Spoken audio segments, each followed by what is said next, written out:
Hogyan fogunk játszani 2054-ben, 30 év múlva? És egyáltalán milyen játékokat fogunk játszani? Ahhoz, hogy erre a kérdésre megkeressük a választ, nézzünk egy kicsit vissza, hogy a mai gaming cuccaink hogyan alakultak ki. Az első igazán gaming fókuszú egér a Razer Boomslang 2000-ben jelent meg. Az első gamer billentyűzetek, mint mondjuk a Logitech G19 vagy a Razer Black Widow a 2000-es évek végén bukkantak fel. Az első ergonomikus gamer széket a DX Racer 2006-ban dobta piacra, és csak a 2000-es években történt meg az, hogy a nagy számítástechnikai boltok elkezdtek több LCD monitort tartani, mint CRT-t, mert már akkora volt rájuk a kereslet. 30 évvel ezelőtt, 94-ben egy átlag PC gaming setup az úgy nézett ki, hogy ültél a böhön nagy CRT monitorod előtt, fogtad a kezedben a bézsre színeződött random számítógéphez adott egeredet, nyomogattad a szintén bézs színű billentyűzetet, jobb esetben valamilyen irodai széken ültél, rosszabb esetben pedig egy faszéken. Mármint fa széken. És hogy mivel játszottál? Hát 94-ben legnagyobb valószínűséggel mondjuk a Doom 2-vel, a Final Fantasy 6-tal, az Earthworm Jim-mel, vagy mondjuk az eredeti XCOM UFO Defense-el. És akkor még arról nem is beszéltünk, hogy az átlag háztartásban 94-ben még bőven nem volt bekötve az internet. Oké, létezett a technológia, de a videójátékok még nem használták annyira. Hogyha másokkal akartál együtt játszani, az legvalószínűbben valahogyan így nézett ki.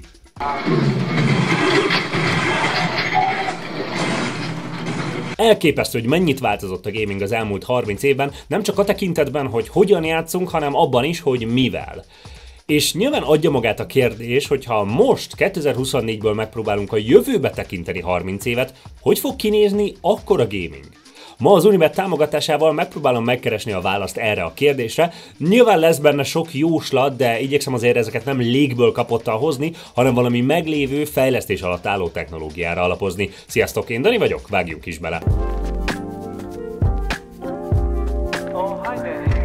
Kezdjük is a technológiával. Nyilvánvalóan elképzelni, hogy hogyan fog kinézni a technológia a jövőben nem annyira nehéz meghatározni, mi az a végcél, amifelé haladunk. Ezeket talán legjobban a Ready Player One című könyv foglalja össze, és amúgy a regényben bemutatott ötletek nagy része már eleve nem Ernest Kleintól származik, hanem már valamilyen fejlesztés alatt álló, félig meddig létező technológiák. Nézzük először nyilvánvalóan a VR-t. A virtuális valóság gondolata abban a formájában, ahogy ma elképzeljük, nagyon-nagyon hosszú múltra nyúlik vissza. Már 1935-ben, igen, a világháború előtt felmerült a sci-fi írókban egy virtuális valóságot mutató szemüveg gondolata. Stanley G. Wyman Pygmalion Spectacles, vagyis magyar fordításban kb. Pygmalion szemüvege című novellája egy olyan technológiát ír le, ami egy egészen kisméretű szemüveg segítségével egy teljesen alternatív univerzumba tudja repíteni az embereket. Nyilván a szemük elé vetített képek, a hangok, a szagok és még a tapintás érzékének segítségével ezt teljesen valóságosnak tudják felfogni. Talán nem túlzás úgy fogalmazni, hogy igazából ez az egész VR technológia már innentől kezdve a fejlesztés alatt van, de azért nyilvánvalóan az igazán nagy áttörés, az igazán nagy fordulópont az az Oculus 2012-es Kickstartere volt. És hogyha megnézzük, hogy csak ebben az elmúlt 10-12 évben mennyit fejlődött az első Oculus Rift óta a VR technológia, akkor nem túlzás elképzelni azt, hogy 2054-re a VR szemüvegek tényleg ilyen egészen pici, apró kis szemüvegek lesznek, azzal a technológiai tudással, vagy akár még jobban, mint amit ma kapunk tőlük. Épp idén nemrég jelent meg az Apple Vision Pro, ami már egy olyan VR szemüveg, amihez semmi egyéb eszköz nem szükséges, hanem önmagában a teljes VR technológiát tartalmazza az a headset, amit felveszel magadra. És hogyha tényleg azt nézzük, hogy a számítási technológia mennyit fejlődik, ugye főleg az okostelefonok révén, és hogyan lesznek egyre apróbbak és apróbbak ezek a készülékek, egyáltalán nem túlzás azt feltételezni, hogy 2054-re tényleg annyira picik lesznek a VR szemüvegek, mint a Ready Player One-ba, és sokkal nagyobb lesz a teljesítményük. És persze, ami nem utolsó sorban fontos fejlődés lehet a következő 30 évben, az az áruk. A VR szemüvegek már most is azért fogalmazhatunk úgy, hogy fogyasztói termékek, és hogy elérhető az áruk, de azért még nyilván mindig olyan árban vannak, hogy az átlag gamert még mindig nem feltétlenül érinti annyira. Viszont 30 év alatt simán eljuthat arra a szintre, hogy a teljesen átlagember számára megfizethetővé váljon. A VR piac jelenleg is folyamatosan növekedés alatt van. Az elmúlt évben is 30%-os növekedést produkált egyetlen év alatt, Igen, még egy gazdasági válság alatt is. Ez pedig egyértelműen azt az üzenetet hordozza számomra is, nyilván nem csak a számomra, hanem a technológián dolgozók és a gazdasági szereplők számára is, hogy egyre többen akarják kipróbálni a VR-t, egyre több ember számára elérhető a VR technológia. Bőven nem tart még ott a VR, hogy egy mainstream technológiáról beszéljünk, de hogyha hosszú távon gondolkozunk, egy olyan hosszú távon, hogy tényleg, hogy 30 év, akkor simán elképzelhető, hogy a virtuális valóság szemüvegek pontosan annyira a mainstream és elérhető dolgok lesznek, mint ahogy ma egy háztartásban egészen mainstream és megszokott dolog, hogy legyen egy PC vagy egy játékkonzol. Na jó, de maga a VR az tényleg egy olyan technológia, hogy már ma is van annyira kiforrott állapotában, hogy elérhetőek belőle fogyasztói termékek. De mi a helyzet a többi Ready Player One-ban bemutatott technológiával? Nézzük először a VR szemüvegeket kiegészítő többirányú futópadokat. Nyilván a Ready Player One filmadaptációjában láttuk egy csomó megvalósítását ezeknek a technológiáknak, ezek többsége nyilvánvalóan csak ilyen filmes kellék volt és nem működtek. Kivéve ezt a többirányú futópadot Wade lakókocsijában. Ez ugyanis egy létező, fejlesztés alatt álló technológia, az Infinidec egyik prototípusa volt. A cég már évek óta dolgozik egy olyan futópadon, ami két irányba is képes mozgást érzékelni, és hogyha azon állsz és sétálsz valamilyen irányba, akkor ez a gép a sétálásod irányára tud reagálni ellenerőkkel, és le tudja fordítani számítógépes jellé, hogy te a VR szemüveget viselve tényleg úgy érezd, hogy sétálsz egy világban, miközben valójában egy helyben állsz. A holland Nethi nevű youtuber el is ment a cég kaliforniai központjába, hogy kipróbálja a jelenleg elérhető legfejlettebb prototípusukat, és abszolút azt találta, hogy egy teljesen kezdő VR játékos is fullosan igénybe tudja venni ezt az eszközt, és hamar meg tudja tanulni a használatát, és néhány perces, vagy mondjuk mit tudom én, egy fél órás ilyen teszt után már egy olyan kiforrott VR élményt is, mint a Half-Life Alyx végig tud játszani egy ilyen futópaddal. És hogyha tényleg ezek a futópadok már ennyire működőek, akkor ez tényleg azt jelenti, hogy el tudunk szakadni attól, hogy egy VR világban gombokat nyomogatva kelljen haladni, vagy teleportálgatni, és tényleg átélhetjük, hogy ott vagyunk bennük, és ott sétálunk a világban. És ahogy mondtam, ez a technológia néhány héttel ezelőtti állapota, de visszautazhatunk kb. 10 évvel ezelőttre, ugye kb. Akkor lettek elérhetőek a nagy közönség számára is az első Oculus headsetek, amikor Linus Tech Tipsék a nagy tech kiállítás CES-en próbálták ki az egyik konkurens, a Virtuix hasonló termékét. Ez a futópad abban különbözik, hogy nem egy igazi futópad, nincsenek mozgó alkatrészei, hanem egy csúszós, szenzorokkal ellátott felület, amin egy speciális textil bevonatú cipővel kell szaladni, vagy hát sétálni, járni, és gyakorlatilag, ahogy a lábad csúszik ezen a felületen, a szenzorok érzékelik a mozgását, és ezt alakítják át ilyen mozgás jellé. Te amikor ebben állsz, egy kicsit úgy érzed, mintha sétálnál, de nyilván nem ugyanaz az érzés, mint egy futópadon, de azok, akik próbálták, azt mondják, hogy egy idő után kezd olyan lenni, mint a sétálás, és tényleg egy kicsit a VR szemüveggel együtt érzed a haladását. Ez a cég nemrégiben dobta piacra amúgy az első fogyasztói termékét, a Virtuix Omni One-t, amivel már tényleg bárki megveheti ezt a fajta futópadot, és már nem is egy ilyen test körülötti gyűrű van, hanem csak egy kar, amire te egy hevederre vagy rárögzítve, ez tart téged egy helyben, de még ugyanúgy ez a csúszós bevonatú cipő, vagy hát ilyen cipőre erősíthető ilyen zsák kell, hogy egyáltalán tud használni ezt a futópadot. Nyilván nagyon korai technológiáról van szó, és mint ilyen egyáltalán nem nevezném elérhetőnek. Az Infinidec jelenleg $50,000, vagyis 18 millió forintért árulja az első prototípusát. Nyilván nem az otthoni gémereket, hanem a vállalati üzletfeleket célozzák meg, és jelenleg többnyire ilyen ügyfelek használják a termékeiket.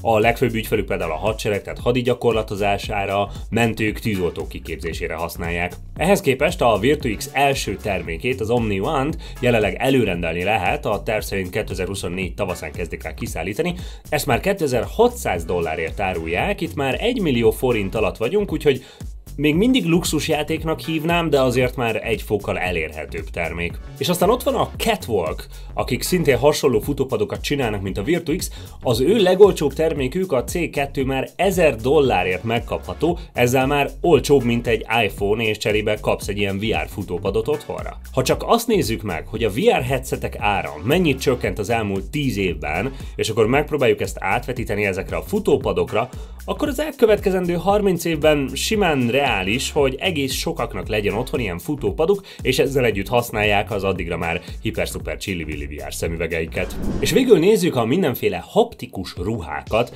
Ezek ugye azok az ilyen öltözékek, amikben mindenféle rezgőmotorok, fűtőszálak vagy ilyen elektromos tapaszok segítségével a tapintás érzékét is stimulálják, hogy ezzel még immerzívebbé tegyék a játékot.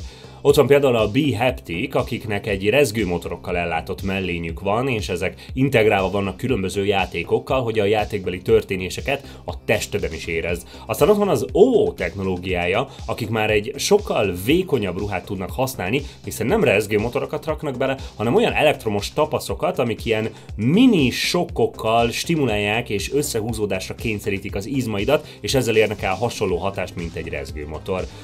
Nyilván ezek már most elérhetőek, de azért még nem annyira részletes érzéseket adnak, sokkal inkább csak mondjuk irányokat érzel, és vannak, akik úgy írják le, hogy olyan, mintha egy ilyen masszást kapnál, és nyilván mondjuk, tehát a B-Haptic az mondjuk ilyen 40 rezgőmotor tartalmaz, az OVO is csak néhány tucat ilyen elektromos tapaszt. De hogyha megnézzük, hogy megint csak az elmúlt években mennyit fejlődött és mennyit csökkent a rezgőmotorok mérete, egyáltalán nem túlzás elképzelni, hogy 2054-re már tényleg létezni fog olyan egész testes full overall, amiben a tested minden négyzetcentiméterén tudsz valamilyen haptikus visszajelzést kapni, mint a Ready Player One-ban. Na de oké, az látszik, hogy egyáltalán nem túlzás, hogy a technológia olyan szintre jusson 30 év alatt, mint amilyennek a Ready Player One-ban játszuk. De nem csak az irányító eszközöknek kell ilyen magas szinten lenniük, hanem a játékok is biztosan fejlődni fognak ezekhez alkalmazkodva a következő 30 évben. Ha megnézzünk egy olyan játékot már ma, mint például a Pavlov, akkor mindjárt jól látszik, mennyinek máshogy kell hozzáállni a játék fejlesztéshez és a játszáshoz is, hogyha ilyen full VR élményről van szó. Alapvetően a Pavlov egy ilyen VR-C klón, tehát megvan ugyanaz a játékmenet, mint a Counter-Strike-ban, de a fejlesztők a lehető legtöbb mechanikát megpróbálták lecserélni valamilyen valóságos megfelelőre, így például mondjuk a célzás, a fegyverek cseréje vagy az újratöltés. És nyilván, hogyha te ezt a játékot ténylegesen egy ilyen full VR környezetben játszod, akkor teljesen más dolgokra kell figyelned, és másban kell jónak lenned, mint az eredeti asztali verziónál. Itt már jóval többről szól ez a játék. Hiába ugyanaz a csapatkommunikáció, vagy a pályaismeret, vagy a stratégia, de alapvetően sokkal több mindenre kell figyelned, mint pusztán csak a szemed és az ujjaid koordinációjára. Még az olyan alapvető dolgok is, mint a fedezékbe vonulás egy sporttá válnak. Emlékszem, egyszer haverokkal kipróbáltuk ezt a szivacs nyilazós cuccot. Tudjátok, ez olyan, hogy ilyen egy igazi íjjal lőtök egymással, csak a nyilvesszők végén egy ilyen nagy szivacs bogyó van, hogy ne fájjon, hogyha eltaláljátok egymást. És itt ugye van egy csomó ilyen felfújható fedezék, és ezek mögé kell elbújnod, hogy ne tudjanak eltalálni.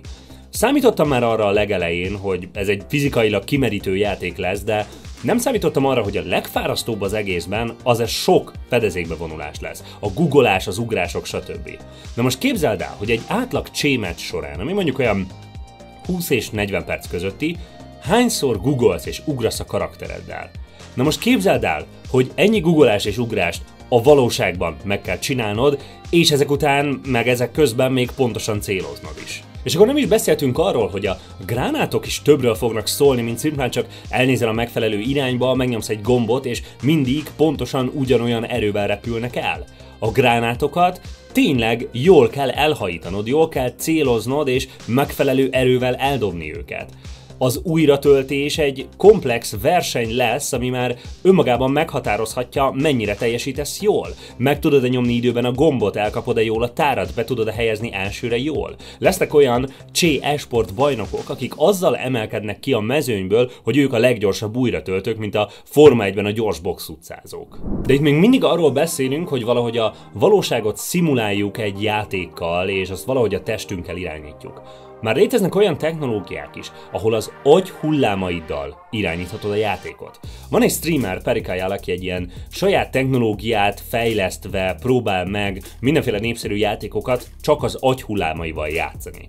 Elképesztő nézni, hogy mennyit fejlődött a technológia már csak azóta, hogy ő streameli a próbálkozásait. Ma már egész pörgős FPS-eket tud az agyával játszani, de nemrégiben még a Palworld-öt is kompletten úgy játszotta, hogy minden interakciója a játékkal csak az agy hullámaival volt. És ezek még mindig csak olyan irányító technológiák, amiket el tudunk képzelni és léteznek. Ki tudja, milyen technológiákat találnak ki a jövőben, amiket most még talán fel sem tudnánk fogni.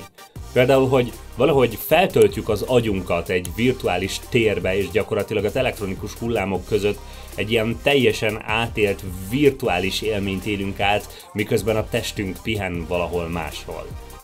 Jobb, oké, ez lehet, hogy egy kicsit már túl elragaszkodott. Inkább próbáljuk meg elképzelni azt, hogy milyen játékokat fogunk játszani. Már tavaly tavasszal történt egy olyan dolog a játékfejlesztésben, amit sokan elképzelhetetlennek tartottak. Felkerült egy olyan gameplay videó az internetre, ami után komoly vita indult, hogy ez vajon tényleg egy gameplay felvétele, vagy egy valós kamerából származik. Igen, nyilván az Unrecordról beszélek, amiről annak idején egy komplett videót csináltunk, hogy milyen technológiai fejlesztések teszik lehetővé azt, hogy így nézen ki egy játék, és azóta még több gameplay felvétel került ki a játékról, és tényleg egészen elképesztő, hogy mit és hogyan sikerül megvalósítani ebben a játékban. Nyilván az, hogy kézbe vehessük és kipróbáljuk a játékot, az most még várat magára, és természetesen a fejlesztők nem is tudnak, nem is akarnak semmit mondani arról, hogy mikor lesz megvásárolható és vagy kipróbálható az Unrecord. De elnézve ezeket a felvételeket, követve a fejlesztésnek a menetét, egyértelműen látszik, hogy a technológia egész egyszerűen most itt tart. És tényleg nem tudom, hogy hova lehetne még menni, hova lehet még fejlődni látványban a játékokhoz képest. Ha ez már most elérhető, akkor tényleg nem túlzás az az elképzelés, hogy 30 év múlva tényleg minden játék fotorealisztikus látványt tud nyújtani. Nyilván jelenleg a legnagyobb akadály az az emberi mozgás, az emberi animáció megoldása, de azt gondolom, hogy ha a statikus képeket, a környezetet már most meg tudjuk így valósítani, már most a világítás minden tud ennyire realisztikus lenni, akkor 30 év múlva biztos, hogy ezt az emberi animációs akadályt is le tudjuk küzdeni. De oké, ez csak a grafika, a látvány. Mi a helyzet a többivel? Egy egészen érdekes koncepciót mutatott be a Westworldnek a 4. évada. Ebben az évadban a Doloresnek egy olyan verzióját ismerjük meg, aki egy ilyen íróként dolgozik egy virtuális élményeket gyártó cégnél. Ezek az virtuális élmények gyakorlatilag játékok, ahol egy forgatókönyvíró megír ugyan egy szituációt, de magát az egész játékot AI-jal meghajtott NPC-k népesítik be. És bizony a tavalyi év megmutatta, hogy az AI NPC gondolata egyáltalán nem annyira elrugaszkodott, mint néhány éve tűnt. Már most van nagyon sok olyan játék, vagy meglévő játékhoz készült mod, ahol az NPC-ket valamilyen ChatGPT alapú nagynyelvi modell, vagy köznyelven chatbot hajtja meg, akik valamilyen előre beprogramozott személyiséggel rendelkeznek, előre meghatározott információk birtokában vannak, amiket a játékosnak meg kell tőle szerezni. És nyilván most még ott tartunk, hogy ezeket könnyen tönkre lehet tenni, el lehet őket terelni egy olyan irányba, hogy észrevehető legyen, hogy ezek csak NPC-k. De 30 év alatt hova tud fejlődni a technológia? Lehet, hogy 2054-ben már nem is lesz szükség írókra a játékokhoz, pusztán csak meg kell alkotni egy alaphelyzetet, egy világot, oda beengedni a játékost, és az AI NPC-k teljesen organikusan kapcsolatba lépnek a játékossal, és a történet kialakul körülöttük. Ha minden technológiát összevetünk, akkor szerintem 30 év múlva nem olyan játékok lesznek majd, mint az Oasis a Ready Player One-ban, hanem sokkal fejlettebbek. Mert bár a Ready Player One-ban Ernest Cline mert nagyon jókat álmodni, amikor a technológiáról, az interfészekről volt szó, szerintem szoftverben nem mert elég nagyot álmodni.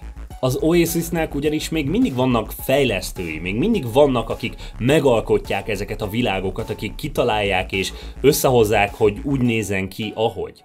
Szerintem, ha elnézzük a mai játékfejlesztés technológiáját, lesz szükség programozókra, de magát a tartalmat azt már simán az AI is elő tudja állítani. Képzeld el a mai mindenféle ilyen képgeneráló AI-okat. Van egy ilyen prompt, egy ilyen szöveg, több szóból álló, inkább ilyen kódszavakból álló ilyen hosszú mondat, amiben elmondod neki, hogy mit akarsz látni a képen. Erre most már komplett közösségek, fórumok vannak, akik segítenek összeszedni a legjobb verziókat, hogy miket mondj neki, hogy a legjobb képeket kap. Nem túlzás elképzelni, hogy a jövőben akár egy egész játék működhet így, mint ezek a képgeneráló szoftverek. Nyilván mondom, lesz egy fejlesztő csapat, aki leprogramozza magát a játékmotort, hogy az milyen grafikai részletességgel legyen kidolgozva, hogyan lépjen interakcióba a mindenféle futurisztikus VR kütyüddel, de azt, hogy milyen tartalom legyen a játékban, hogyan nézzen ki a játékmenet, azt szerintem te, mint játékos fogod kitalálni. Hogy egy fantasy világ legyen, vagy valami futurisztikus nagyváros? Hogy ez valami bankrablós sztori legyen, vagy legyen valami sárkánygyilkolós valami sztori? Te egy hős legyél, vagy egy gonosztevő?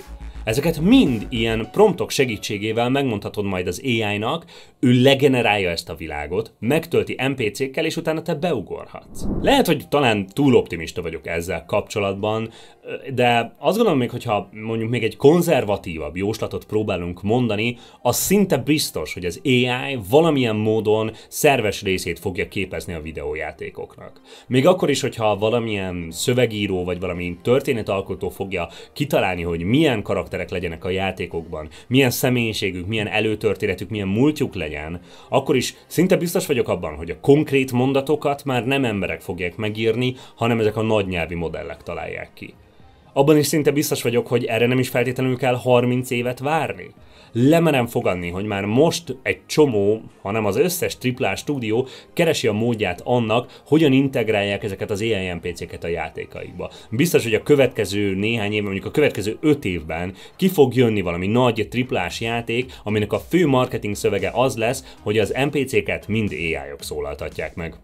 És nyilván egy fontos részlet, amire nem tértem ki, és amiben még mindig optimista voltam, hogy semmi se fogja félbeszakítani a technológiai fejlődést, hogy nem lesz semmi háború, vagy valami nagy természeti katasztrófa, vagy ilyesmi, márpedig azért könnyen elképzelhető, hogy a következő 30 év során fognak történni olyan dolgok, ami miatt valószínűleg kisebb gondunk is nagyobb lesz annál, mint hogy mit és hogyan fogunk játszani. De azért azt hiszem, hogy talán egy videó erejéig egy kicsit olyan jó érzés fantáziálni arról, hogy hogyan nézhet ki a technológia, a videójáték technológia, hogyha a következő 30 évben is ugyanolyan háborítatlanul fejlődhetne tovább, mint ahogy azt az elmúlt 30 évben tette.